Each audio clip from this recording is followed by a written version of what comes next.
Secara bahasa, Syiah diartikan sebagai kelompok, golongan, dan pendukung. Secara istilah, Syiah adalah sebuah sempalan dalam agama Islam yang memiliki rukun Islam dan rukun iman tersendiri. Dianggap sempalan karena rukun Islam dan rukun imannya berbeda. Di sisi lain, kelompok ini dianggap menyimpang setidaknya sikap berlebihan mereka terhadap sahabat Nabi. Sementara di sisi lain, justru mencela sahabat yang dicintai Nabi, bahkan sahabat yang dijamin masuk surga oleh Rasulullah. Padahal Nabi Muhammad SAW bersabda, sebaik-baik manusia adalah generasiku atau sahabat Nabi Muhammad. Kemudian generasi sesudahnya yaitu tabi'in, dan sesudahnya lagi yaitu tabi'in. Hadis riwayat Bukhari dan Muslim.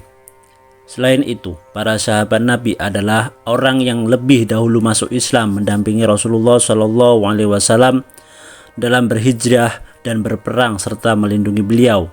Karena itu para sahabat radhiyallahu anhu lebih mulia daripada orang setelah mereka dari umat ini. Karena tingginya kedudukan para sahabat pula, Rasulullah SAW bersabda, janganlah kalian mencela sahabatku, karena demi zat yang jiwaku di tangannya, kalau salah seorang di antara kalian menafkahkan emas sebesar gunung Uhud, maka nilainya tidak akan mencapai 1 mud segenggaman tangan salah seorang mereka, dan tidak juga separuhnya. Hadis riwayat Imam Bukhari. Bandingkan dengan Syiah yang memperlakukan Fatimah putri Rasulullah setinggi mungkin, di saat yang sama ia malah menista istri Nabi Aisyah dan menuduhnya sebagai wanita paling hina dan pasti jadi penghuni neraka. Demikian pula Husain, putra dari Ali dan Fatimah.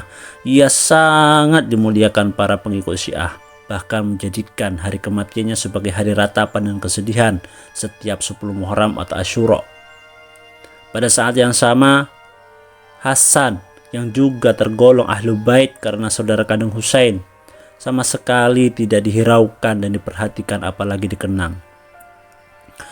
Perbedaan mencolok antara ajaran Islam yang tulen dengan ajaran Syiah terletak pada pondasinya yang kita kenal sebagai rukun Islam dan rukun iman. Perbedaan ini yang prinsipal, dan perbedaan ini pula yang sebetulnya dapat membawa Syiah sebagai agama tersendiri, millah mustaqillah. Karena itu, sikap dan perilaku kaum Syiah bisa disebut sebagai ahli bid'ah, di mana pelakunya membuat sesuatu yang baru dalam Islam, baik akidah maupun syariat, lalu dinisbatkan kepada agama dan diklaim sebagai ajaran Islam yang pernah dicontohkan oleh Nabi.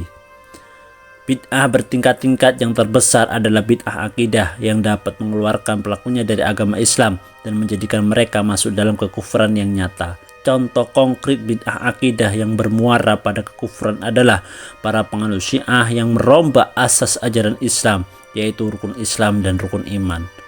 Rukun Islam ada 5, 2 kalimat syahadat, mendirikan sholat, berpuasa di bulan Ramadan, mengeluarkan zakat, dan berhaji ke Baitullah jika mampu.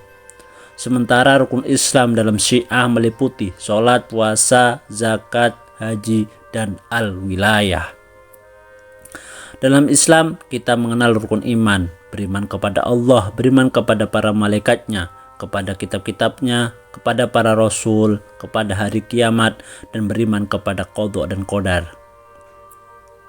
Sementara dalam Syiah, rukun iman antara lain at-taubah, an-nubuwah, al-imamah, al-adlu, dan al-ma'ad.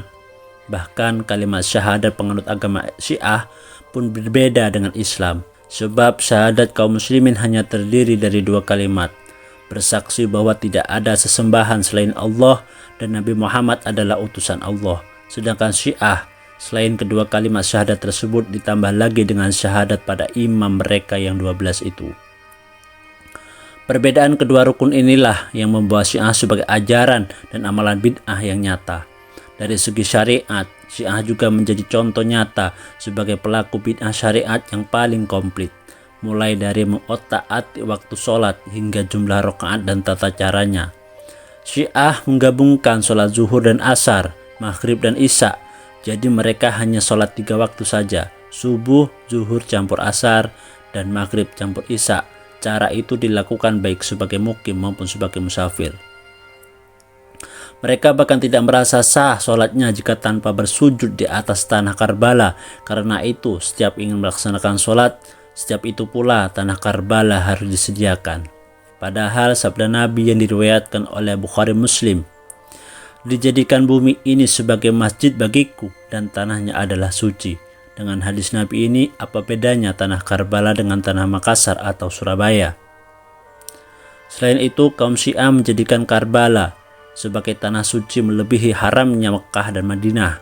Ini dapat dimaklumi karena agama mereka mengajarkan demikian, dan sudah sepantasnya pula Karbala menjadi tujuan umat Syiah untuk menunaikan ibadah haji. Karena itu Syiah adalah ahli ibadah akidah yang telah mengeluarkan pelakunya dari tuntunan ajaran Islam yang benar, yaitu sesuai dengan apa yang diamalkan dan diajarkan Rasulullah dan para sahabatnya serta generasi pendahulu umat ini, as-salafus soleh hazihil ummah. Tugas kita semua adalah meluruskan kesalahan mereka dengan cara-cara yang baik, lembut bersahaja, lagi ilmiah, bukan dengan kekerasan fisik, karena bagaimanapun mereka hanyalah korban penyesatan dari golongan manusia yang lain. Wallahu a'lam.